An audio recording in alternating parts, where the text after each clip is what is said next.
Today's Talk About It Tuesday question is, what does it feel like to be a millionaire? Wow, that's a really good question. And before I answer it, I think I need to dispel some of the myths surrounding what it means to be a millionaire.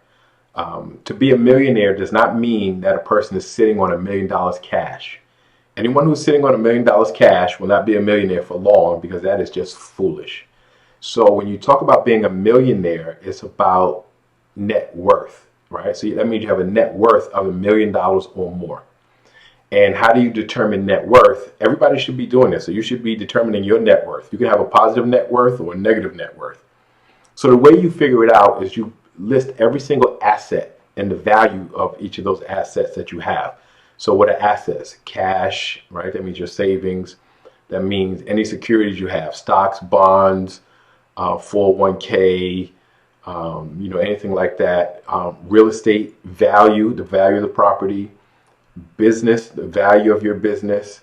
Some people want to include jewelry, anything that you'll be able to sell for a profit. You want to list as an asset. Some people even include their car, right? The value of the car. Put all that, everything you have of value, and what it would be, its resale value is currently, you list on one side. Those are your assets. On the other side, you list your liabilities. That means any debt that you have.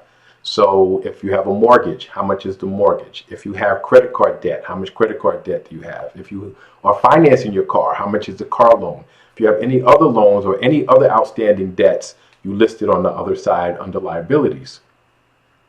Then you subtract your liabilities, the total value of your liabilities, from the total value of your assets, and that will tell you what your net worth is, right? So to become a millionaire, first you got to know where you're starting. So if the value of your liabilities is greater than the value of your assets, then you have a negative net worth.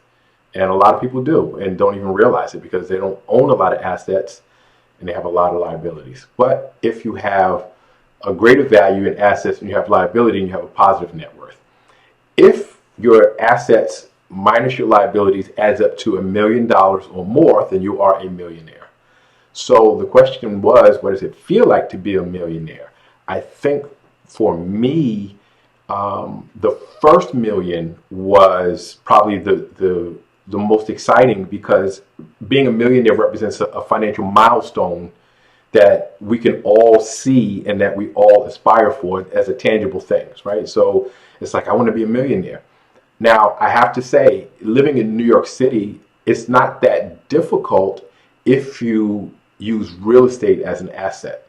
And so for me, my first million came in real estate, and I think my second and third, right? So because in New York, which by the way has now been named the most expensive city in the world, #1 in the world in terms of expensive. If you own a piece of property, its value is probably, if you're in Brooklyn or Manhattan, is probably over $1 million. And if you can somehow eliminate that mortgage, pay it off, or just pay some down, then you probably have $1 million in equity and you become a millionaire. As a matter of fact, I had a client once and I was talking to her and she was upset about a situation, and I looked over her asset list and I'm like, "You're a millionaire." And her response was, "Well, it doesn't feel like it." And part of that is if you are passively doing things. And so in her case, she was paying down her mortgage, but she only paid a couple $100,000 for the property many years ago.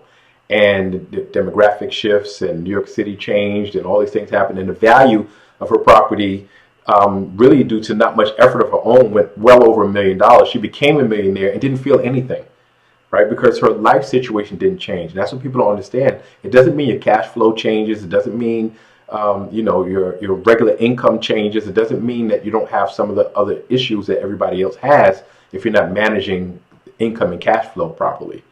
But for me, after the first million, what changed the most was my perspective, right? Most of us suffer from what I call the upper limit problem. Like we don't see beyond the upper limit of where we've ever performed.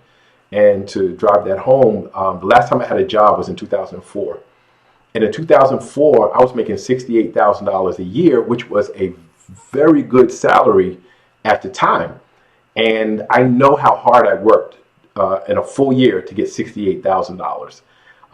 And now, and again, once I'm used to playing with big numbers, I realized that in a fraction of the time, with a fraction of the effort, I can make like twice that, three times that on one deal, right? And so, I know in a couple of months I can do a six-figure deal, and it took me hard work for a whole year to make 68,000, and that wasn't even my net. That was my gross. And after Uncle Sam got their cut, it was probably half of that.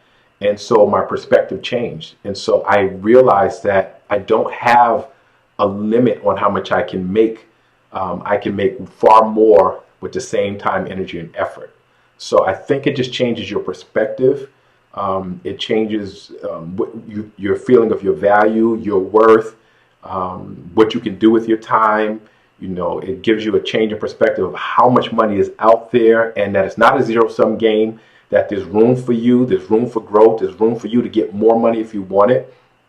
But I think after you get comfortable in regards to being able to live the lifestyle that you want, that you're comfortable with, and you don't have money worries, right? You're not worried about not having enough income. You're not worried about bills not being paid.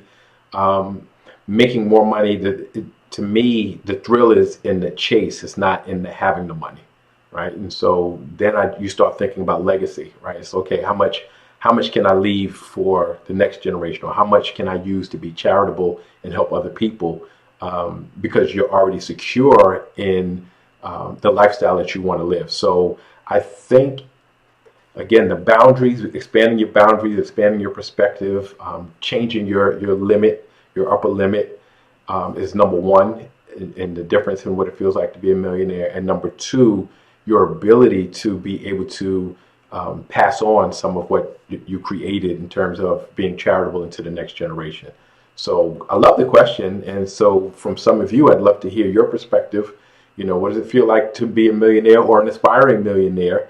I'd love to hear your comments. Please like, share, subscribe, keep the questions coming, and I'll see you next Tuesday.